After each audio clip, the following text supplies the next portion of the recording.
जन्म कुंडली में विवाह संबंधी योगों की चर्चा करने के दौरान आचार्यों ने कुछ उन योगों का भी उल्लेख किया है जिनसे पता चलता है कि पुरुष जातक को अच्छी पत्नी की प्राप्ति होगी। आइए कुछ वे योग मैं आपको यहाँ बतलाती हूँ। आचार्यों का मानना है कि कारकांश कुंडली में 7वें भाव में अगर गुरु और चंद्र विद्यमान है तो अच्छी मनमाफिक पत्नी मिलने का योग है। सप्तमेश अगर चौथे या 10वें भाव में मौजूद है तो भी अच्छी पत्नी मिलने के योग कहे गए हैं। मेष लग्न की कुंडली में अगर शुक्र 7वें भाव में बैठा है और शुभ ग्रह उसे देखते हैं तो पत्नी अच्छी और सुंदर होगी, पति के भाग्य को चमकाने वाली कही गई है। किसी मीन लग्न के जातक की कुंडली में अगर 7वें भाव में बुध मौजूद है तो यह भी अच्छी पत्नी दिलाने वाला योग कहा गया है।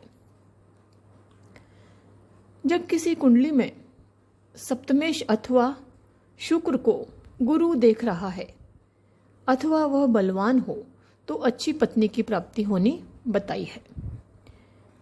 किसी पुरुष की कुंडली में अगर सप्तमेश को शुभ ग्रह देखते हैं अथवा वह इनके नवमांश में पड़ रहा है तो अच्छी पत्नी मिलने का योग है। जातक तत्वम ये एक ग्रंथ है ज्योतिष का, बड़ा ही प्रसिद्ध है। ये मानता है कि किसी पुरुष की कुंडली में अगर 7वें भाव में सूर्य की राशि पड़ रही है जिसे कि शुभ ग्रह देख रहे हों तो ये एक वो योग है जिससे जातक को अच्छी पत्नी प्राप्ति होने का योग है। किसी पुरुष की कुंडली में 7वें भाव में गुरु है जो नीच का न हो तो अच्छी पत्नी का सुयोग देता है। लेकिन कुछ आचार्य मानते हैं कि यहाँ गुरु अकेला बेहद शुभ नहीं होता, लेकिन फिर भी ये एक वो योग माना गया है कि जिससे पुरुष की पत्नी अच्छी मिलेगी, ऐसा कहा गया है। जब वर की कुंडली में सप्तमेश केंद्र स्थानों में शुभ नवांश में हो और शुभ ग्रह उसे देखते हैं तो अच्छी पत्नी का योग कहना चाहिए। अब हम देखें कि वर की कुंडली में ही यदि गुरु से केंद्र में लग्नेश और शुक्र मौजूद हो और नवम भाव का स्वामी बलवान बन रहा हो तो अच्छी पत्नी का निश्चित सुयोग है। ये भाग्यशाली भी साबित होती है। सप्तमेश को जब शुक्र, गुरु या बुध देखते हों तो भी पुरुष को अच्छी पत्नी मिलती बताई गई है। किसी स्त्री की कुंडली को देखें कि जिसमें वृषभ, कर्क, कन्या, वृश्चिक व मकर लग्न हो और उसमें चंद्रमा दूसरे, चौथे, छठे, 8वें, 10वें या 12वें भाव में हो तो वो महिला, वो लड़की अच्छी पत्नी साबित होगी, ऐसा कहा जाता है।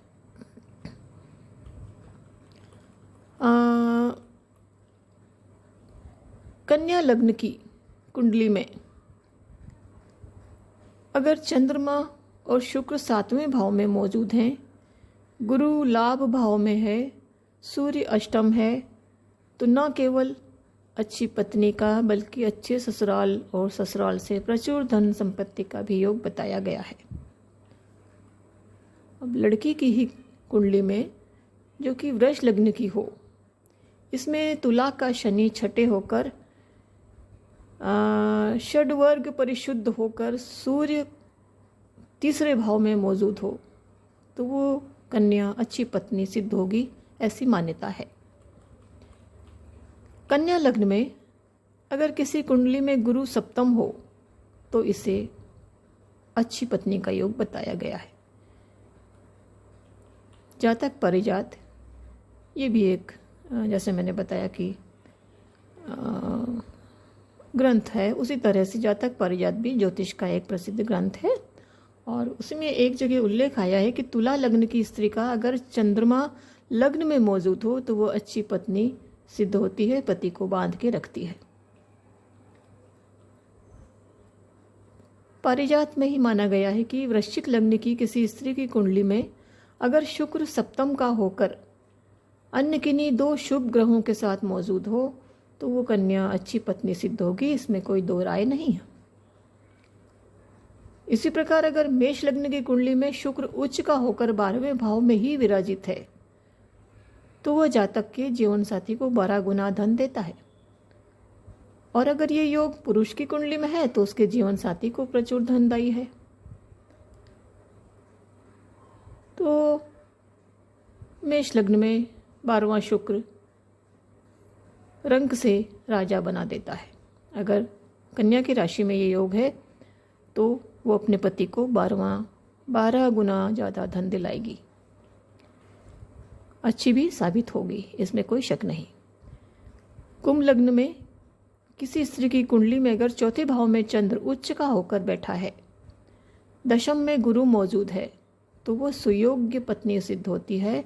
वैसे भी यह गज केसरी योग बनता है, इसलिए ऐसी स्त्री अपने पति के लिए धन धान्य आदि से हर प्रकार से भाग्यशाली और अच्छी सिद्ध होती है। देखिए, एक समय था कि अच्छी पत्नी का मतलब होता था कि पति और उसके परिजनों के मनमाफिक चलने वाली स्त्री। तब नारियां परतंत्र हुआ करती थीं, लेकिन आज स्थिति विपरीत है। अतः कोई नारी या कोई पुरुष पूरी तरह आपके लिए मनोनुकूल हो यह आज संभव नहीं है। उचित तालमेल और आपसी समायोजन ही आपकी घरेलू समस्याओं का समाधान हो सकता है। तो अगले वीडियो तक इतने पर ही मैं इस वीडियो को समाप्त करूंगी। अगर वीडियो अच्छा लगा तो लाइक और शेयर ज़रूर करें, और अगर आपने अभी तक मेरे चैनल को सब्सक्राइब नहीं किया है तो कृपया इसे सब्सक्राइब भी कीजिए। वीडियो देखने के लिए धन्यवाद।